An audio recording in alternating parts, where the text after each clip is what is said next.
My skin isn't sick. I had a disconnection to myself. It was a spiritual crisis. Hello, and welcome to the Philosophy Podcast, where we get to explore the art of intuitive healing and holistic leadership. I'm your host, Fiona Finley, the professional chatterbox, business mentor, nervous system nerve nerd, and forever student of life. I'm here to share my story just so that you know that you're not doing this alone.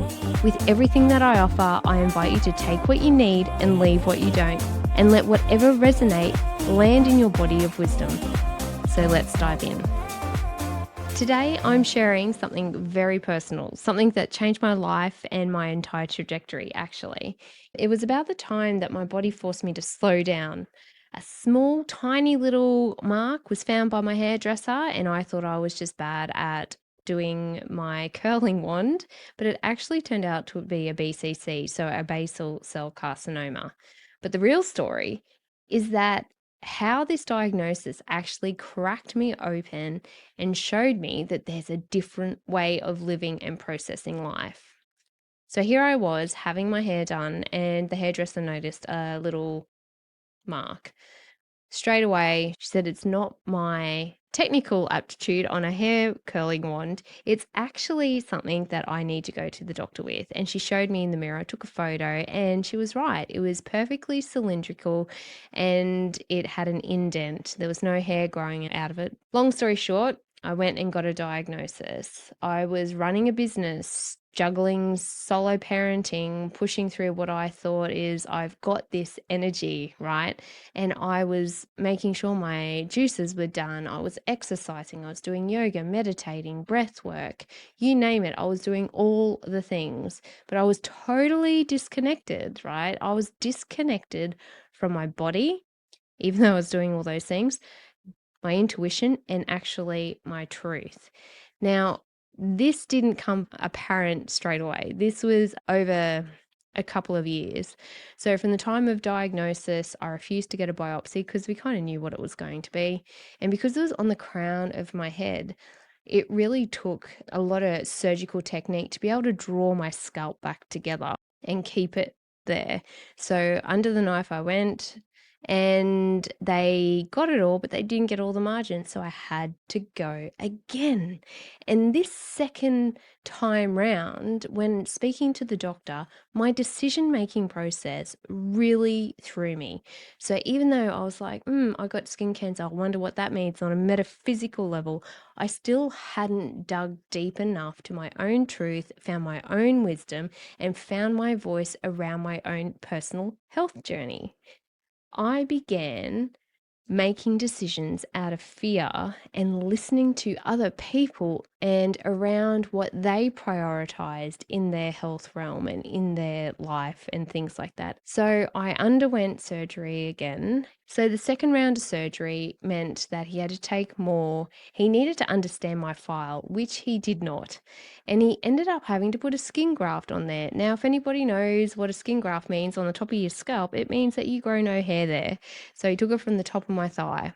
And when I woke up, he said that I shouldn't be breastfeeding anymore. My son was not even 3. He also said that that's just the way it is. I'll be bald and it's fine.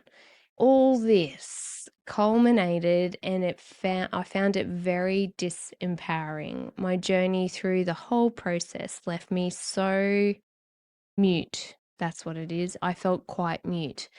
I didn't feel I could talk about what else does this mean? Because I kind of felt like I failed. My ego took a major knock because I was drinking the green juices. I was doing the breath work. I was doing the yoga. I had a career. I had a son. I had, all the things that life says that you need to have to feel successful and to feel like you're actually kicking goals. This is what I started to actually hear. That my body was whispering to me, my soul was whispering to me, and I didn't take the whispers seriously. I ignored them. I let my ego make the decisions. I let scarcity and I let fear make the decisions, which was completely out of alignment with who I am and what I was trying to achieve in life, or just who I was. I was not living authentically.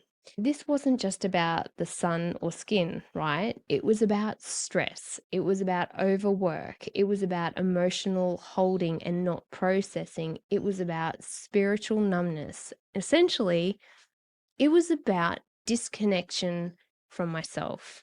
Now, this was the moment that I realized it just wasn't physical. It was emotional. It was a mental thing. It was a spiritual thing. I wasn't sick. My skin isn't sick. I had a disconnection to spirit. I had a disconnection to myself. And it actually felt like not a health crisis, it was a spiritual crisis. This was a complete aha moment. And this is what I've come to realize. Everything that presents itself in the physical form is just a whisper. What you're seeing, what you're feeling in your body is a nice little clue for what is going on deeper within. So, because I wasn't making decisions based on intuitive guidance and who I am authentically, and because I was buying into the fear and the disempowerment by literally handing my power over to others and making them make the decisions on my behalf, this led to such a pivotal moment, but it was also something that it was like a fork in the road. So I decided to examine this just a little bit further, right? And this is what led me down the whole metaphysical path. I started to look around and thought, what am I suppressing? What am I expressing? What am I not facing? Does it manifest? What am I blocking? What am I resisting? What am I chasing after desires? And am I doing that to avoid something? And all this comes down to two things: avoidance, so fear, trying to avoid something, and chasing after desires, which is actually avoiding the discomfort in life as well. Before we dive back in, I just want to share something that I've personally used and I still use to this day on my health journey. You might already know that I was diagnosed with skin cancer, a basal cell carcinoma. And while that diagnosis completely shook me because I was doing all the right things, in inverted commas, what followed became one of the most powerful initiations into my healing, my truth, and my deeper purpose. What began as a physical issue transformed into a soul-level awakening. That journey of healing through intuition, nervous system regulation, holistic alternative medicines, emotional anatomy, and metaphysical insight is now at the heart of my self-led digital course, The Skin Cancer Healing Journey. If you're navigating your own diagnosis, supporting someone you love through theirs, or simply feeling curious about the deeper why behind some of the symptoms your body is actually whispering to you, this course is for you. It's just not about bypassing medicine, because that's not what we're about here. It's about curating your healthcare, both conventional and complementary, in a way that aligns with your body's own unique wisdom. Yes, this is how you get to integrate holistic healthcare into your world. You can find it now in the show notes, or head to fionafinley.com/courses to learn more. All right, let's get back to the episode. Now, I'm not saying that things that you enjoy and you're chasing after them, that you're avoiding something, not all the time. It's a real radical honesty about yourself. This is something that I literally have a daily reminder of. I am bald now on the crown of my head forever. And for a woman in society, it just left a real shock and mark on my self-confidence. So for years, I was really conscious about my hair coming apart. And the funny thing is, when you start to draw the parallel, I don't know if you're aware, I'll pop the links in the show notes. I had trichotillomania as a child, and that meant I pulled out my hair. And I pulled out my hair from the top of my head, and I had a bald patch at the crown of my head. And what do you know? I have this scar now and bald patch in the same spot. So I find it quite ironic and funny, because it represents the same type of thing: lack of self-worth, lack of self-empowerment, not living authentically, not expressing my voice. And that really manifested in my body in a cancer. From here, It really piqued my curiosity because I was able to draw those parallels from my childhood to now. And it's like, geez, after 30 years, I still haven't healed this. So what's going on? When I started to dive a little bit deeper, I just fell in love with emotional anatomy. So Chris Knight and Tess presented this course in such a way that really changed my life. And this is where it all come from. So I'm an emotional anatomy practitioner, and it doesn't mean I diagnose you. I help you diagnose yourself. And it's using those ailments of physical manifestations and just looking a little deeper. Yeah, okay, you've got a wonky knee, you've got a sore hip, you've got a broken bone, you've got cancer, you've got autoimmune, whatever the thing is. It could be chronic illness, it could be cancer, it could be anything. What is it? So your body has whispered for years, and the whispers get louder and louder until it yells, and you have to take action and you have to sit up and take notice. And then what? Do you avoid it again? Do you hand over your power? Do you suppress everything inside of what you're feeling, what you're thinking, all that? When you start down this journey, it really is a humbling moment because I was burning the candle at both ends purely out of a lack of self-worth. And then what happens is disease comes and conquers that and says, no, you're going to have a seat and you're going to really go inwards and reassess this. And it's your opportunity to. And if I didn't, who knows what it could have led to, and it's not saying that I've nailed this by any stretch of the imagination. I definitely have this coming up a lot, and I fall back into the old habits. And the thing is, because I've gone through this process, I'm able to see it a little bit quicker this time. I'm not down that trajectory as much. There's so much pressure on us, especially as women, to do the thing, make it all look easy, just do it all, be perfect at it, be a perfect mother, be a perfect business owner, be the perfect career woman, put a smile on your face, make sure you're the weight that society expects you to be, and to be congenial and help everybody and be supportive. And even though you may not be a mother, people, because you've got boobs, you probably are expected to help and mother them and support other people.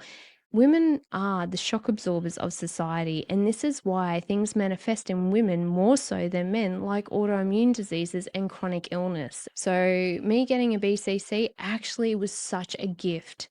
At the time, I didn't think it was a gift because I had staples and all sorts of things in my head, and it was very, very painful. But it really, when you've got pain and you've got this discomfort and the fear of the unknown, it really makes you go inwards. And for me, that was the journey towards the PNEI, the nervous system. So PNEI is psychoneuroendocrine immunology.